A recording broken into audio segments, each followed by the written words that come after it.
Hey guys, this is Ashish and you are watching banking type. आज हम लोग बात करने वाले हैं SBI manage zero balance account के बारे में और एक फुल डिटेल रिव्यू वीडियो होने वाला है SBI manage zero balance account के बारे में। और अगर आप SBI manage zero balance account खुलवाने का सोच रहे हैं तो इस वीडियो को पूरा देखें। आज की इस वीडियो में हम सब कुछ जान लेंगे SBI manage zero balance account के बारे में, ताकि आपको अकाउंट खोलने में कोई भी प्रॉब्लम ना हो। और अगर ये वीडियो आपको इन्फॉर्मेटिव लगे तो वीडियो को लाइक और चैनल को सब्सक्राइब करें। तो चलिए वीडियो शुरू करते हैं। एसबीआई आपको दो तरह का manage zero balance account provide करवाता है, एक है पहली उड़ान और दूसरा है पहला कदम। सबसे पहले बात करें पहली उड़ान एसबीआई माइनर अकाउंट के बारे में, तो इस अकाउंट में माइनर अपने अकाउंट खुद से इंडिपेंडेंटली यूज कर सकता है। अब बात करें तो एलिजिबिलिटी क्राइटेरिया के बारे में, तो इस अकाउंट को खुलवाने के लिए जो एज लिमिट रखा गया है, अगर आप 10 साल से लेकर 18 साल तक के बीच में हैं तो आप इस अकाउंट के लिए अप्लाई कर सकते हैं। अब इस अकाउंट के फीचर और बेनिफिट के बारे में बात करें तो यह एक जीरो बैलेंस अकाउंट है, इसलिए आपको किसी भी तरह का कोई भी बैलेंस मेंटेन करने का कोई जरूरत नहीं है। और आप साथ ही साथ अपने बैंक अकाउंट में 10 लाख तक रुपए रख सकते हैं। और अब चेकबुक के बारे में बात करें तो आपको इस अकाउंट में 10 लीव्स वाला चेकबुक माइनर के नाम पर इशू किया जाता है। अभी तो बात हो गई फीचर्स एंड बेनिफिट के बारे में, अब हम बात करते हैं डेबिट कार्ड के बारे में। बात कर ले डेबिट कार्ड के बारे में, तो आपको इस अकाउंट में फोटो वाला डेबिट कार्ड इशू किया जाता है माइनर के नाम पर। और अब इस अकाउंट के डेली विड्रॉल लिमिट के बारे में बात करें तो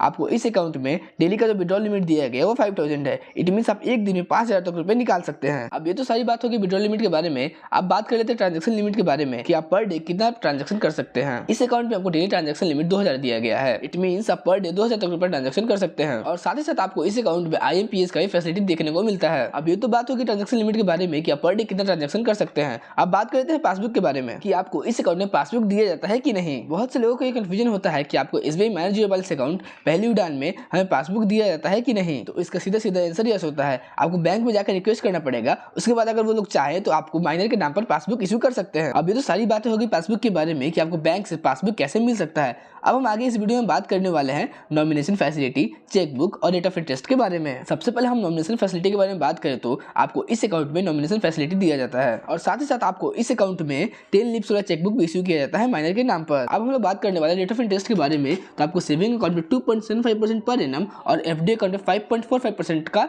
रेट ऑफ इंटरेस्ट देखने को मिलता है। और सबसे लास्ट में आपको ऑटो सेव फैसिलिटी के बारे में समझा दूंगा, जो दोनों ही अकाउंट में आपको एसबीआई की तरफ से दिया जाता है। अभी तो सारी बात होगी पहली उड़ान के बारे में। अब हम बात करने वाले हैं पहला कदम SBI manage zero balance account के बारे में। तो अब हम बात कर लेते हैं पहला कदम SBI manage zero balance account के बारे में। सबसे पहले हम लोग इस अकाउंट की एलिजिबिलिटी क्राइटेरिया के बारे में बात करें तो अगर आपका एज 1 साल से लेकर 18 साल तक के बीच में है तो आप इस अकाउंट के लिए अप्लाई कर सकते हैं। अगर आप पहला कदम SBI manage zero balance account खुलवाना चाहते हैं तो आप यह अकाउंट अपने पेरेंट्स के साथ ही खुलवा सकते हैं। अब इसके मिनिमम बैलेंस रिक्वायरमेंट के बारे में बात करें तो यह एक जीरो बैलेंस अकाउंट है, इसलिए आपको किसी भी तरह कोई भी बैलेंस मेंटेन करने का कोई जरूरत नहीं है। अब इसके एटीएम और विड्रॉल लिमिट के बारे में जान ले तो इस अकाउंट में आपको रुपए का डेबिट कार्ड दिया जाता है। अब इस अकाउंट के विड्रॉल लिमिट के बारे में बात करें तो ये 5000 है। और अब साथ ही साथ मोबाइल बैंकिंग और इंटरनेट बैंकिंग के बारे में बात करें तो आपको इस अकाउंट में बिल पेमेंट का फैसिलिटी दिया जाता है। और ऑनलाइन ट्रांजेक्शन की बात करें तो आप इस अकाउंट से पर डे 2000 तक डेली ट्रांजेक्शन कर सकते हैं। और इस अकाउंट में आपको IMPS का फैसिलिटी नहीं दिया जाता है। अब नॉमिनेशन फैसिलिटी के बारे में बात करें तो आपको इस अकाउंट में नॉमिनेशन फैसिलिटी दिया जाता है। अब जान लेते हैं पासबुक के बारे में कि आपको बैंक से पासबुक कैसे मिल सकता है। आपको बैंक में जाकर रिक्वेस्ट करना पड़ेगा, उसके बाद वो लोग आपको पासबुक दे सकते हैं। अब चेकबुक के बारे में बात कर ले तो आपको इस अकाउंट में पेरेंट्स के नाम पर चेकबुक दिया जाता है। अब इस अकाउंट के मैक्सिमम लिमिट के बारे में बात करें तो आप अपने बैंक अकाउंट में 10 लाख तक रुपए रख सकते हैं। रेट ऑफ इंटरेस्ट के बारे में बात करें तो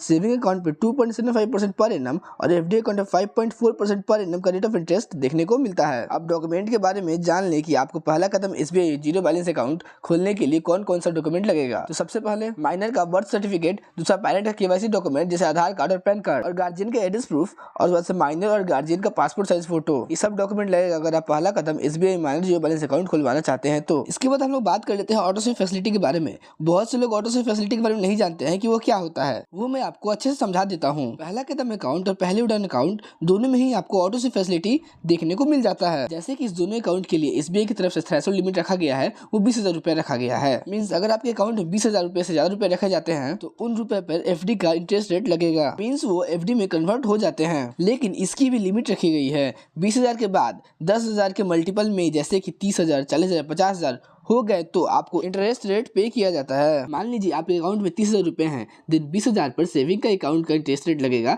बाकी 10,000 बच जाते हैं, उस पे आपको एफडी का रेट ऑफ इंटरेस्ट पे किया जाएगा। ये बात होगी ऑटो सेव फैसिलिटी के बारे में। अगर आप चाहो तो इसको ऑन करवा सकते हो। बस इसमें फर्क यही है कि अगर आप थ्रेशोल्ड लिमिट से ज्यादा पैसा रखोगे 10,000 के मल्टीपल में तो आपको उस पर FD का रेट ऑफ इंटरेस्ट पे किया जाएगा। बहुत से लोगों का आपने वीडियो देखा होगा, वो लोग आपको बताते होंगे कि आप कैसे ऑनलाइन ही अपना दोनों SBI minor zero balance account, पहला कदम और पहली उड़ान बैंक अकाउंट खुलवा सकते हैं। पर ऐसा कुछ नहीं होता है। अगर आपको SBI माइनर अकाउंट खुलवाना है तो आपको ब्रांच विजिट करना ही पड़ेगा। अगर आपको ये वीडियो अच्छा लगा होगा तो don't forget to like the video and subscribe the channel.